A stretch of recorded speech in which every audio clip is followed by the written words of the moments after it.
Entrevista con el vampiro. 4.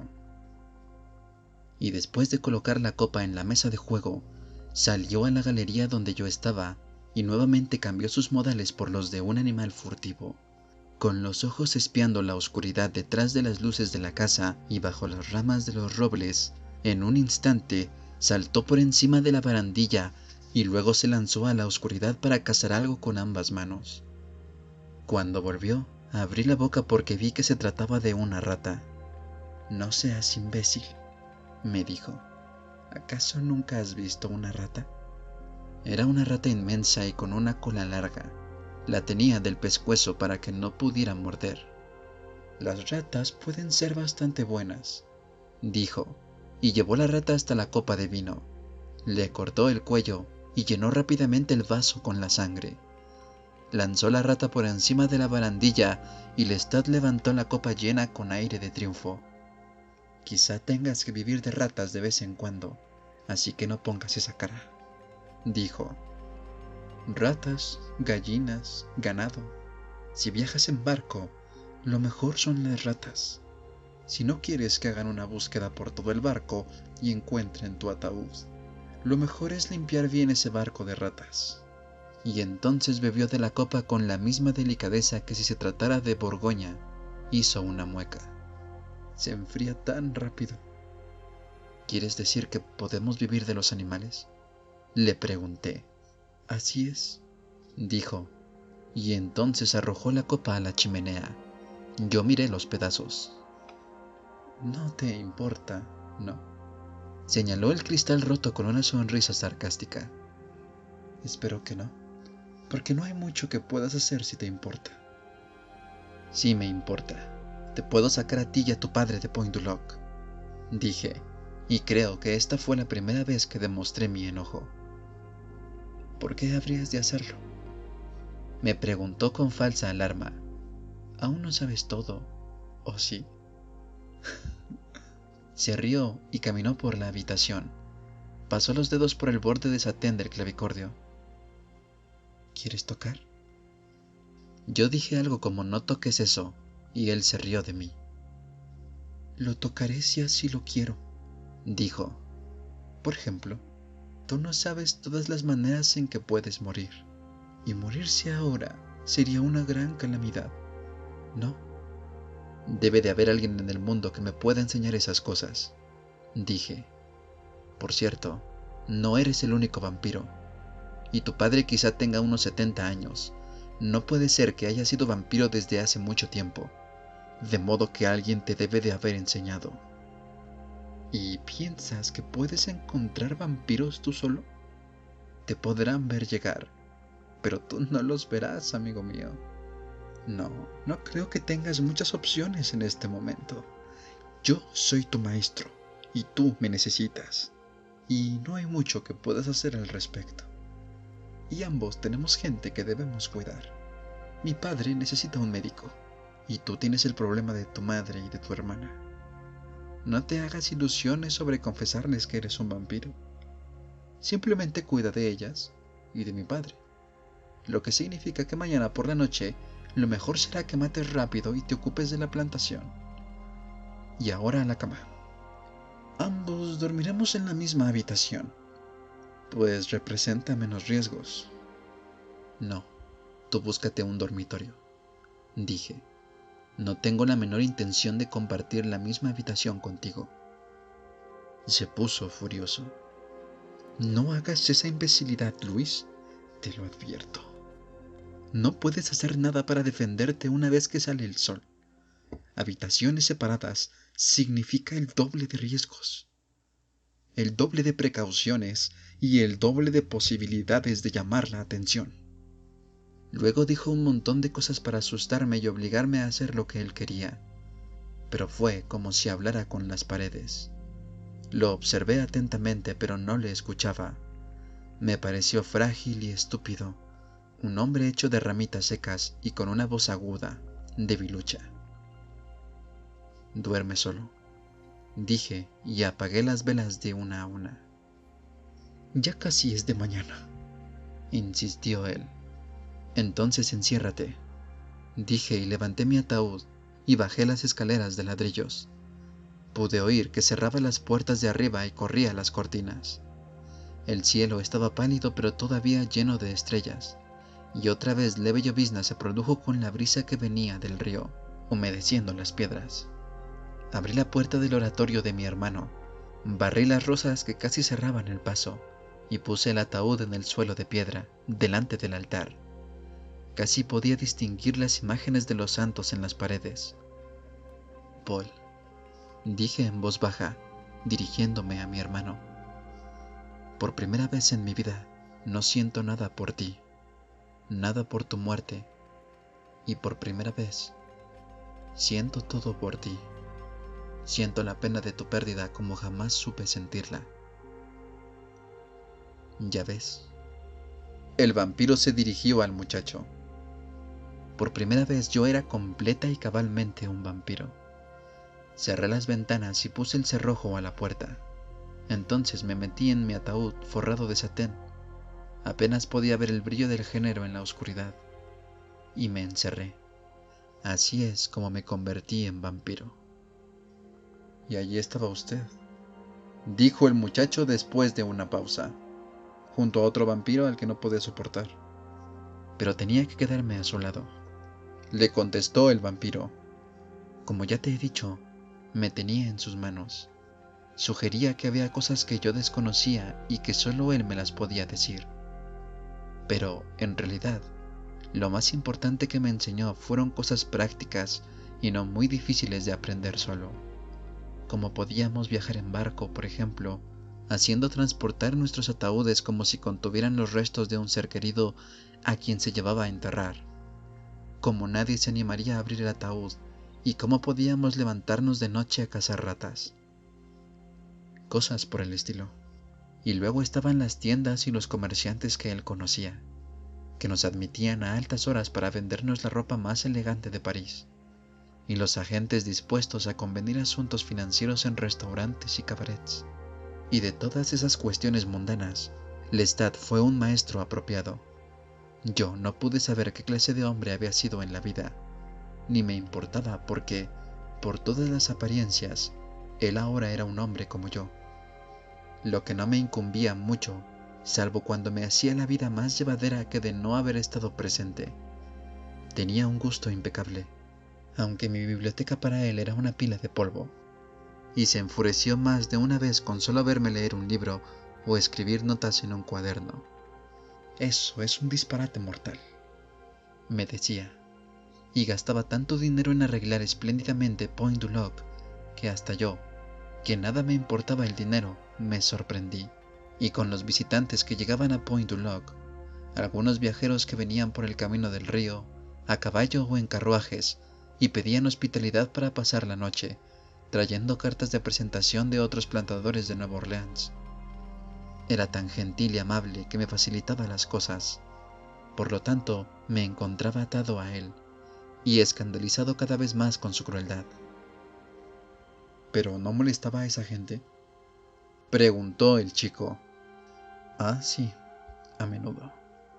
Pero te contaré un pequeño secreto que se aplica no solo a los vampiros, sino a los generales, los soldados y los reyes. La mayoría de nosotros preferimos ver morir a alguien que ser objeto de rudeza bajo nuestros techos. Es extraño, sí, pero muy cierto. Te lo aseguro. Ese Lestat salía a cazar seres humanos todas las noches. Yo lo sabía. Pero si él hubiera sido rudo y desagradable con mi familia, mis huéspedes o mis esclavos, yo no lo podría haber soportado. Pero no lo fue nunca. Parecía deleitarse con los visitantes. Decía que no debíamos fijarnos en gastos en los que concernía a nuestras familias, y me pareció que le daba lujos a su padre hasta un grado casi ridículo. Al ciego había que decirle continuamente lo finas y costosas que eran sus chaquetas y sus ropas, y qué buenos cortinados importados se le habían puesto en la cama, y qué vinos franceses y españoles teníamos en la bodega, y cuánto había dado la plantación en un año de mala cosecha, cuando en toda la costa se hablaba de dejar el índigo y cosechar azúcar. Pero en otras ocasiones reñía al anciano, como ya te mencionaré. Se ponía hecho una furia y el anciano tartamudeaba como un niño. ¿No te cuido acaso con un esplendor de príncipes?», le gritaba a Lestat. «¿No te doy todos los gustos? Deja de decirme que quieres ir a la iglesia o que yo vea a tus amigos. ¡Qué disparate! Tus viejos amigos se han muerto, porque tú no te mueres y me dejas en paz a mí y a mi dinero». El anciano sollozaba y decía que esas cosas poco le importaban en la vejez. Se hubiera quedado feliz con su pequeña granja. A menudo quiso preguntarle dónde estaba su granja, de dónde habían llegado a Luisiana, para tener alguna pista del lugar en donde Lestat podía conocer a otro vampiro. Pero no me animé a sacar a relucir esas cosas, porque el viejo se pondría a llorar y Lestat se enfurecería. Pero esos ataques no eran más frecuentes que los periodos de una bondad casi empalagosa, cuando Lestat le llevaba a su padre una bandeja con la cena y lo alimentaba pacientemente mientras le hablaba del tiempo y de las noticias de Nueva Orleans, o de las actividades de mi madre y de mi hermana. Era evidente que había un gran abismo entre padre e hijo, tanto en educación como en refinamiento, pero no pude averiguar cómo había sucedido, y con respecto a todo este asunto, yo me armé de la mayor frialdad posible. La existencia, como he dicho, era posible. Siempre había la promesa detrás de sus labios burlones de que sabía grandes cosas o cosas terribles, que tenía comunicación con esferas sobrenaturales que yo ignoraba, y que todo el tiempo me despreciaba y me atacaba por mi amor a la vida, mi renuncia a matar y la casi pesadilla que representaba ese acto para mí. Se rió a carcajadas cuando yo descubrí que me podía mirar en un espejo y que las cruces no me hacían el menor efecto, y se mofaba poniéndose el dedo sobre los labios cuando yo le preguntaba acerca de Dios o el demonio. «Una noche me gustaría conocer al demonio», me dijo una vez con una sonrisa maligna. «Lo perseguiría de aquí hasta los bosques del Pacífico. Yo soy el demonio». Y cuando me aterroricé al oír aquello, se deshizo en carcajadas. Pero lo que sucedió fue que simplemente por el disgusto que me provocaba llegué a ignorarlo, y no obstante, a estudiarlo con una fascinación distante y objetiva. A veces me encontré mirándole la muñeca de donde yo había sacado mi vida de vampiro, y me quedaba tan inmóvil que mi mente parecía abandonar mi cuerpo. O mejor, mi cuerpo parecía transformarse en mi mente.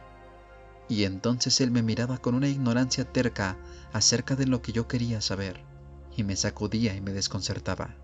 Soporté todo esto con una impasibilidad que yo antes no había conocido en vida mortal, y llegué a comprender que se trataba de una parte de mi naturaleza de vampiro, que me podía sentar en mi casa de Point du Lac y pensar durante horas en la vida mortal de mi hermano, y que podía verla breve y clara en la oscuridad, comprendiendo ahora la pasión vana y sin sentido con que yo me había condolido de su pérdida y me había lanzado sobre los demás seres humanos. Toda esa confusión era entonces como la de unos bailarines frenéticos en medio de la tiniebla, y entonces, en esta extraña naturaleza de vampiro, sentí una profunda tristeza, pero no meditaré acerca de ello. No quiero darte la impresión de que meditaba, porque eso me hubiera parecido una pérdida inmensa. Yo miraba a mi alrededor, a todos los mortales que conocía, y veía toda la vida como algo precioso. Condenaba todas esas pasiones y culpas infructíferas con que la dejaban escapar por los dedos como arena. Fue entonces como vampiro que llegué a conocer a mi hermana. Prefería la vida de la ciudad a la plantación.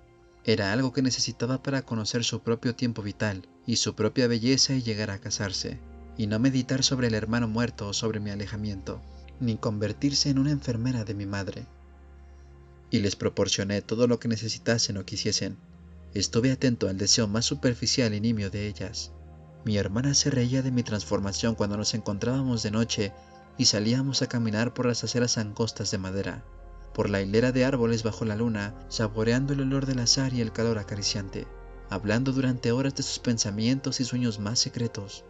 Esas pequeñas fantasías que no se animaba a contar a nadie y que a mí me las susurraba cuando a solas nos sentábamos en la sala a media luz, y yo la veía como a una criatura dulce, palpable, relumbrante, preciosa, que pronto crecería, envejecería y moriría. Alguien que no podía perder esos momentos que en su intangibilidad nos prometía tan equívocamente, tan erróneamente, la inmortalidad.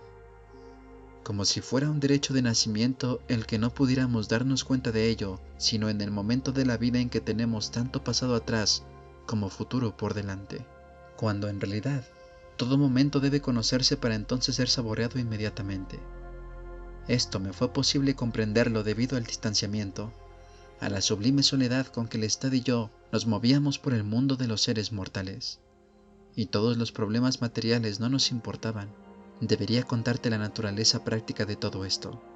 Lestat siempre había sabido robar a sus víctimas elegidas ropas suntuosas y otros signos de extravagancia, pero los grandes problemas del secreto le habían resultado una tremenda batalla.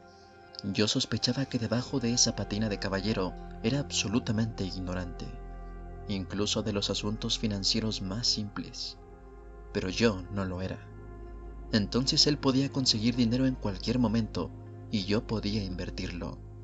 Si no estaba metiendo la mano en el bolsillo de un muerto en un callejón, estaba en las mesas de juego en los salones más elegantes de la ciudad, usando su capacidad de vampiro para ganar dólares y oro a los jóvenes hijos de plantadores que se engañaban con su simpatía y su amistad. Pero eso jamás le había dado la clase de vida que pretendía. Entonces me había metido en la vida sobrenatural para poder conseguir un gerente y un inversionista, cuyas capacidades profesionales de la vida mortal le podían brillar un elemento fundamental para su vida. Pero deja que te describa Nueva Orleans como era entonces, para que puedas comprender la simplicidad de nuestras vidas. No había ninguna ciudad en Norteamérica como Nueva Orleans. No solo estaba llena de franceses y españoles de todas categorías, que habían formado su propia aristocracia, sino que habían llegado todas las variedades de inmigrantes, principalmente irlandeses y alemanes.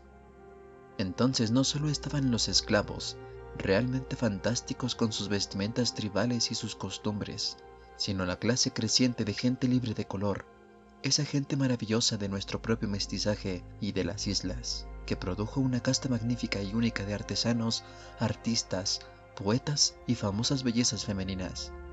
Y estaban los indios, que en verano llenaban los muelles vendiendo hierbas y otras artesanías.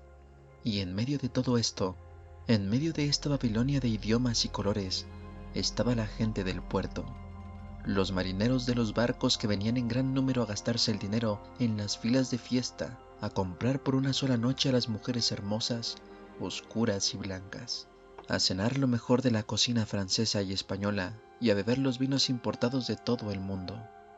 Luego, además de todo eso, al cabo de unos años de mi transformación, aparecieron los norteamericanos, que construyeron la ciudad al norte del barrio francés, con magníficas mansiones griegas que en la noche brillaban como templos, y por supuesto, los plantadores, siempre los plantadores, que llegaban a la ciudad en landos deslumbrantes a comprar vestidos de fiesta y objetos de plata y gemas, a llenar las callejuelas angostas hasta la vieja ópera francesa y el teatro de Orleans, y la catedral de San Luis, de cuyas puertas salían los cánticos de la misa los domingos y resonaban por encima de las multitudes de la plaza de Armes, por encima del ruido y el alboroto del mercado francés, por encima de los velamanes fantasmagóricos y silenciosos de los barcos de las aguas del Mississippi que golpeaban contra los muelles sobre el nivel de la misma Nueva Orleans, de modo que los barcos parecían flotar en el cielo.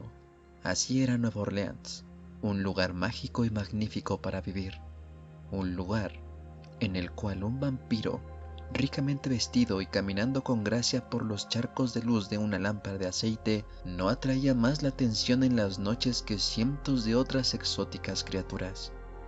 Si es que atraía alguna, si es que alguien susurraba detrás de un portal: «Ah, ese hombre, qué pálido, cómo relumbra, cómo se mueve, no es natural».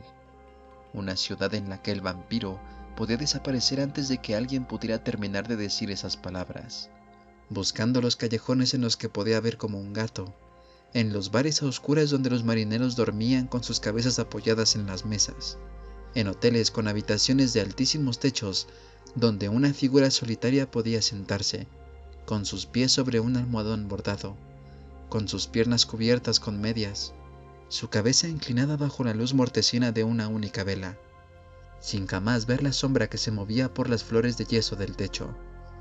sin ver los largos dedos blancos que se acercaban a apagar la frágil llama.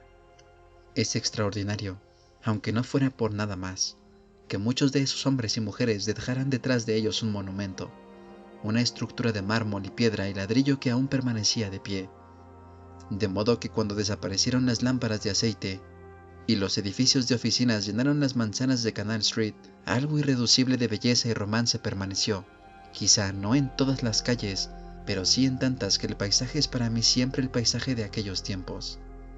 Y cuando camino por las calles, iluminadas por las estrellas, el Quarter o el Garden District, nuevamente vuelvo a aquella época. Supongo que esa es la naturaleza de los monumentos. Ya sea una pequeña casa o una mansión de columnas corintias y rejas de hierro forjado, el monumento no dice que este o aquel hombre caminó por aquí. No, es lo que él sintió en un momento lo que continúa en su sitio. La luna que aparecía sobre Nueva Orleans aún aparece. Mientras los monumentos sigan en pie, seguirá apareciendo igual. El sentimiento, al menos aquí y allí, continúa siendo el mismo. El vampiro pareció triste. Suspiró como si dudara de lo que acababa de decir. ¿De qué hablaba? Preguntó de improviso, como si estuviera un poco cansado. ¿De qué era? Sí, de dinero. Lestat y yo teníamos que hacer dinero, y te contaba que él podía robar, pero lo que importaba era la inversión posterior. Debíamos utilizar lo que acumulábamos, pero me he anticipado. Yo mataba animales. Pero ya volveré a ese tema en un momento. Lestat mataba a seres humanos todo el tiempo, a veces 2 o 3 por la noche, a veces más. Cuanto mejor era el humano, solía decir en su modo vulgar, más le gustaba. Una jovencita, ese era su plato favorito para las primeras horas del atardecer, pero la matanza triunfal para Lestat era un joven. Un joven de más o menos tu edad lo atraía en especial. ¿Yo? Susurró el muchacho. Apoyado en los codos se inclinó hacia adelante para mirar fijamente a los ojos del vampiro. Luego se volvió a echar para atrás. Sí, dijo el vampiro, como si no hubiera observado el cambio de expresión en el joven. Pues mira, ellos representaban para Lestat la mayor pérdida, porque estaban en la antesala de la máxima posibilidad de vida. Por supuesto, Lestat no lo comprendía. Yo llegué a comprenderlo. Lestat no entendía nada. Te daré un ejemplo perfecto de lo que le gustaba a Lestat. Al norte por el río estaba la plantación Frenier, una magnífica extensión de tierra que tenía grandes esperanzas de hacer una fortuna con el azúcar, poco después de que se hubiera inventado el proceso de refinamiento.